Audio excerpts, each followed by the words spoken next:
We took each of the maps that we've made for our 2A history project up until now, and we printed them out and bound those into a book. We're going to go through each of those maps and make a quick video for this series. Join us for Maps of 2A.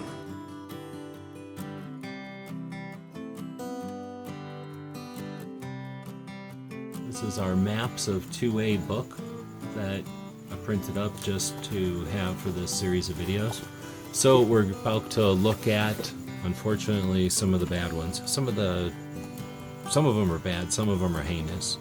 The goal here is to offer information in a visual way, to spatial visualization to show some of the issues or elements of our gun community, our firearms industry.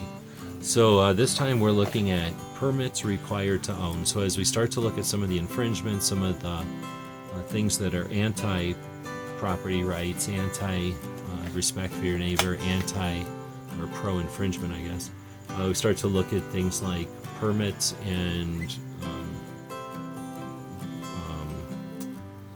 bans against possession.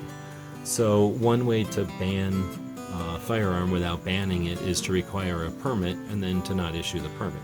So we have that situation in a couple of states, unfortunately. The states in green require no permit in order to own a firearm, but it looks like as of now we've got New York and Massachusetts and Washington D.C., Illinois and Puerto Rico require permits to own a firearm, and then there's a partial permit in New York. The rest of the states don't require a permit to own a firearm. So I think that's interesting when you think about this kind of thing, when you think of this one in particular, I should say, in movies. There's almost always like, do you have a permit for that? Well, most movies made in New York? No, they're made in California. You don't need a permit in California to own a gun. So there's states where you have to have a permit or some kind of okay in order to purchase, but this is specifically a permit required just to own. And in Illinois it's called a firearm owner identification card. I don't know what it's called in those other states, but if you do, let us know in the comments. Our goal here is to get information out there in creative new ways, get our Second Amendment into our hands, our thoughts, and our conversations in interesting and new ways. So please let us know how we're doing.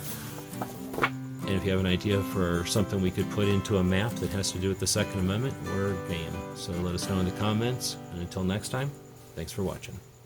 So let us know what you think. We'll be watching the comments wherever you find the video, over on gunstreamer.com or on guntube.org. Thank you for supporting our projects. If you'd like to buy us a cup of coffee, check out our Patreon channel. The guys and gals of gunwebsites.com encourages you to take a CCW class every year, practice at least once a month, and carry every day. Thank you for watching gunwebsites.com.